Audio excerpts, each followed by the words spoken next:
Something just happened in Washington that could completely change American politics, and almost no one saw it coming.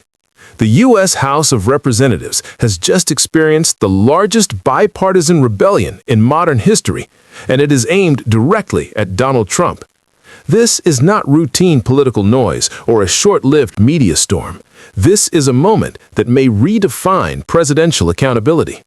A total of 140 House lawmakers, including 62 Republicans, have joined together to demand immediate impeachment proceedings against Trump, citing what they describe as overwhelming and undeniable evidence of criminal abuse of power that threatens the constitutional system itself. This is not symbolic language, and it is not posturing meant to fade in a few days. This is the largest cross-party coalition ever assembled to call for the impeachment of a sitting president. It was triggered by a bombshell Inspector General report released this week that documents systematic obstruction of justice, witness intimidation, and deliberate destruction of evidence across multiple federal investigations. When more than 60 members of a president's own party publicly demand impeachment using words like incontrovertible evidence, it signals that the political foundation protecting that presidency has cracked in a way we have never seen before. So what caused this unprecedented bipartisan uprising? According to a 140-page Inspector General report released this week, Trump personally directed at least 11 separate acts of witness intimidation, ordered the deletion of subpoenaed communications from secure government systems, and instructed executive branch officials to give false testimony to congressional investigators. Sources who reviewed classified sections of the report say the evidence includes time-stamped server logs showing data deletions occurring within hours of subpoenas being issued, recorded phone calls where Trump allegedly threatened witnesses, and sworn testimony from 7 White House officials who say they directly observed obstruction. This is not another partisan impeachment attempt that splits cleanly along party lines. Constitutional scholars are calling this the most serious institutional crisis since Watergate, with evidence so extensive that even Trump's closest allies in Congress are struggling to defend it. Tensions had been building for months before this moment.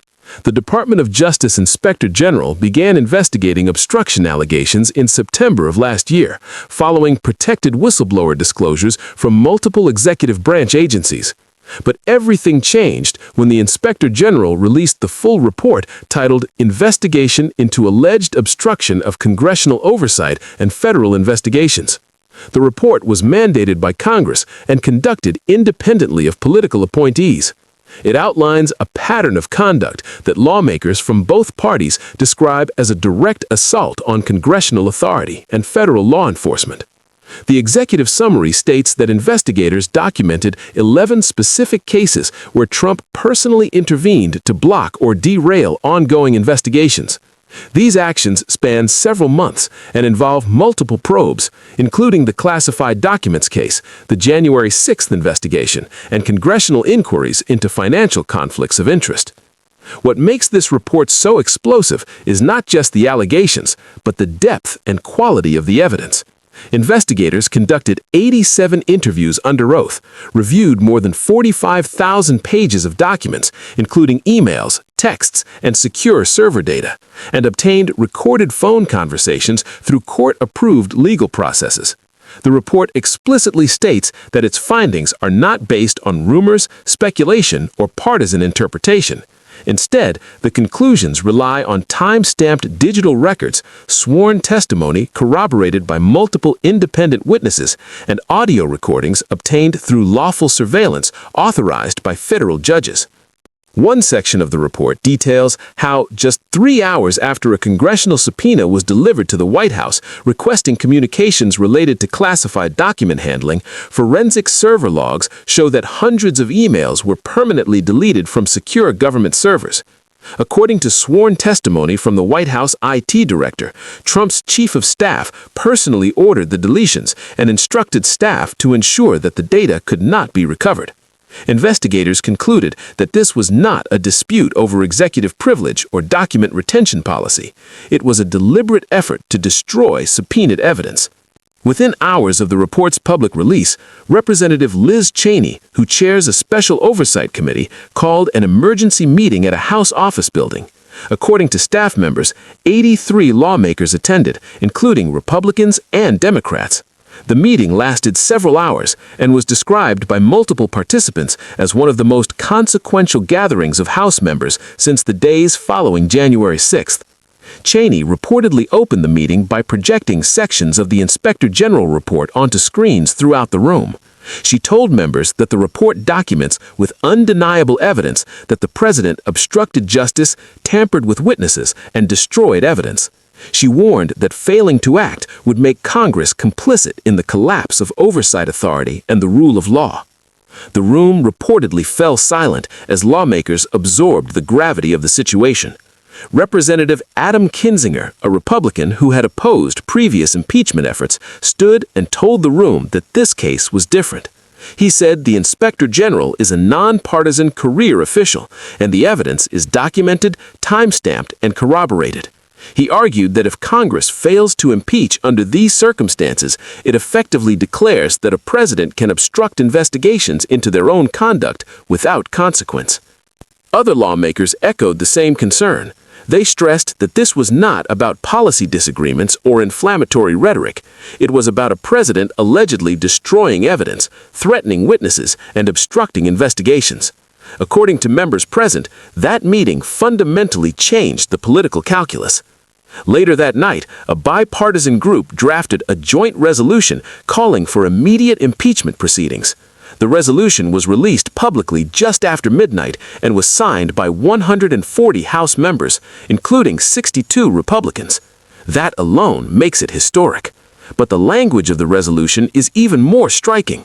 It states that the signers, having reviewed the Inspector General findings documenting systematic obstruction of justice, witness tampering, and destruction of evidence by President Donald J. Trump, call for the immediate start of impeachment proceedings.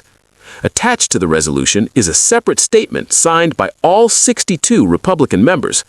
In it, they say they are acting not as members of the opposition, but as members of Congress fulfilling their constitutional obligation. They state that the evidence leaves no room for partisan loyalty to override constitutional obligation. They argue that when a president obstructs justice, tampers with witnesses, and destroys subpoenaed evidence, impeachment is not a political option, but a constitutional requirement. The resolution includes an appendix summarizing key evidence from the Inspector General report. One section describes a recorded phone call in which Trump allegedly told the potential witness to deny seeing him with classified documents and warned of consequences if the witness said otherwise.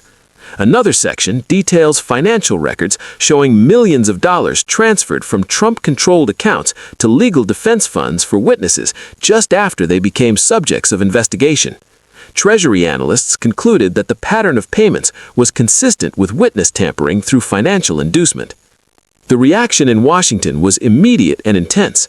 News outlets worldwide focused on the fact that more than 60 Republicans had signed a resolution using language like constitutional necessity and incontrovertible evidence. That level of bipartisan alignment fundamentally changes the impeachment landscape. In previous impeachment efforts, Trump survived largely because of partisan loyalty. This time, that shield appears to be breaking. During Trump's first impeachment, only one Republican supported the inquiry. During the second impeachment following January 6th, a small group of Republicans voted to impeach, which was considered historic at the time. But this moment is different.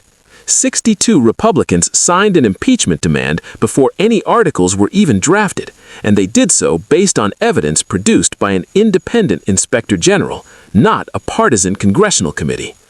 According to lawmakers familiar with the report, 3 specific categories of evidence proved decisive. First, the time-stamped deletion logs showing that subpoenaed materials were deliberately destroyed within hours of legal orders. Second, recorded phone calls in which Trump allegedly threatened or attempted to influence witnesses. Third, documented financial payments to witnesses' legal defense funds that analysts say resemble inducements to silence cooperation. When these elements are combined, lawmakers say they form a clear picture of systematic obstruction. Even Republicans who have defended Trump in the past say this evidence cannot be ignored. Some have publicly stated that forensic data, recorded audio, and financial trails remove any plausible deniability. The implications are enormous. Speaker Mike Johnson now faces intense pressure. If he allows impeachment proceedings to move forward, Trump is likely to be impeached with bipartisan support. If he blocks the process, he risks revolt within his own party and accusations of protecting obstruction. Either choice fractures Republican leadership. The Senate implications are equally serious. A bipartisan impeachment vote in the House would place unprecedented pressure on Senate Republicans during a trial. Republican House members would be able to testify that they voted to impeach a president from their own party based on documented evidence. That changes everything. Beyond Trump himself, this moment tests the constitutional system. If evidence of obstruction this detailed does not result in impeachment, it sends a message that presidents are effective